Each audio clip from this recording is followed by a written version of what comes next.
ne me retirerai pas. Je ne changerai pas le Premier ministre.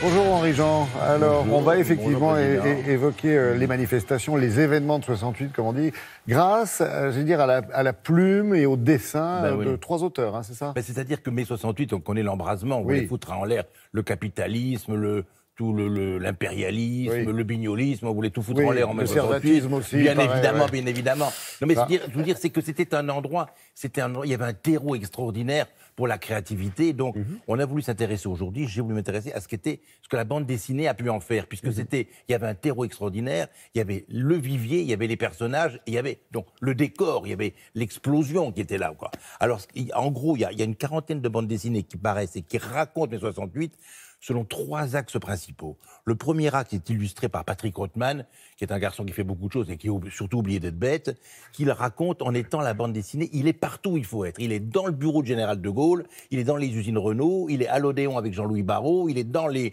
cabinets de Pompidou, enfin il est partout. Et il raconte, et les personnages de la BD, donc il s'appelle La veille du grand soir, ce sont les héros de l'époque, ce sont ceux qui ont vécu, les héros, les personnages de l'époque. Première façon de voir l'histoire. Deuxièmement, c'est de se servir de ce terreau de mai 68 comme un vivier romanesque et romantique à l'excès, romantique à l'extrême, de raconter des destinées solitaires, amoureuses, sentimentales, personnelles, psychologiques, sur fond de barricades, de pavés. Alors ça, généralement, il y a des Américains. Après le cinéma. Alors, meilleur exemple, Varno de ses rêves, quand toute une série s'appelle Sous les pavés, des romans d'amour, des tristes, enfin, c'est formidable. Un espèce d'autant l'emporte le vent, disons, de la contestation. Et puis alors, après, une troisième catégorie d'albums, c'est des personnages qui racontent des choses, des destins tout à fait solitaires, un peu avec des gens un peu barrés et allumés. Florence Sestac, fille des oiseaux. Alors, c'est à la fois Charles Bouteloup, hippie, féministe, yéyé, chanteuse, livrée de gauche. Voilà. Alors, 3 catégories. On a rencontré les 3 auteurs, si je peux me permettre. Les 3 auteurs à la suite. En avant.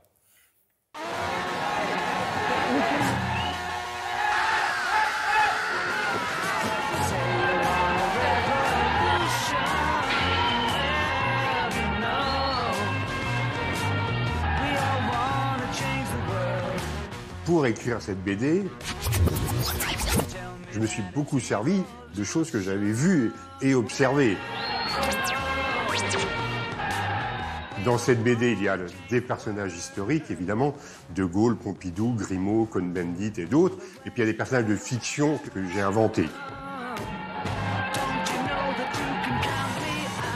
Tout ce qui concerne les personnages historiques est rigoureusement exact. Et donc cette BD, en fait, elle raconte ces événements chez les manifestants à la Sorbonne, ce qui se passe dans les cuisines, et en même temps, du côté de Pompidou, du côté du général de Gaulle, etc. Au cas où votre réponse serait non, il va de soi que je n'assumerai pas plus longtemps ma fonction. Cette BD, ça peut toucher un public plus jeune, qui a une vision peut-être un peu mythique de 68. Ça lui permet d'entrer dans la réalité de ce que ça a été. Parce que ce que je raconte est très proche du réel.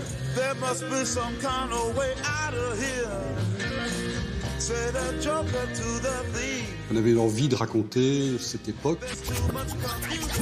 On avait l'envie de raconter mai 68 parce que c'est aussi une époque charnière, c'est aussi la mort de Luther King, c'est la mort de Robert Kennedy. Les personnages sont nourris d'autres événements. Mai 68 vient mettre le feu aux poudres socialement et mettre le feu aux poudres au niveau des relations humaines des personnages. La libération de la femme, la sexualité, le fait qu'un des personnages est américain, qui lui a un autre vécu. Mai 68 n'est pas qu'une toile de fond, c'est aussi un déclencheur, c'est aussi un élément porteur.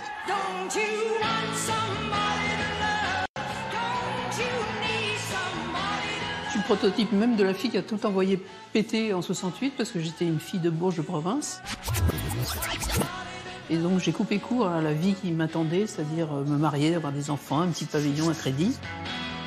Ma bande dessinée, La fille des oiseaux, se passe juste après 68. Et c'est donc le parcours de 2 filles qui au départ n'avaient rien pour se connaître et se sont rencontrées, se sont jamais quittées. Elles ont fait ce qu'elles ont voulu. C'est aussi mon parcours. Cette bande dessinée, pour moi, c'est une dénonciation de choses, mais avec les rondeurs du gros nez. Parce qu'avec un dessin réaliste, vous pouvez raconter des choses c'est difficile de raconter des choses même cruelles. Alors que le gros nez, ça fait passer beaucoup de choses. Parce que je raconte aussi des histoires extrêmement tristes et extrêmement gaies, quoi. C'est un mélange de tout ça.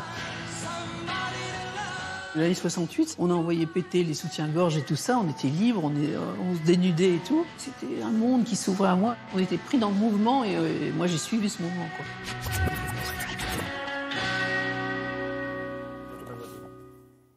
Alors vous savez, ça fait un tabac parce que tout le monde en veut. Varnaud et Rêve, ils sont deux, ils dessinent et ils font les dessins en même temps. Charlotte, elle s'intéresse à Florence Estac. Elle va faire un spectacle en septembre à partir de ses bouquins au Théâtre du Rond-Point. Et puis Rothman est toujours en train de travailler parce que voilà, c'est parfait. Regardez, vous avez vu ce minutage? Magnifique. Avec on lui dit 10 secondes, il en fait 10. Avec la précision d'un pavé. Pas d'un trac, pas d'un trac. Allez, stage à l'horlogerie. À tout à l'heure, juste après la pause. Chez les lips.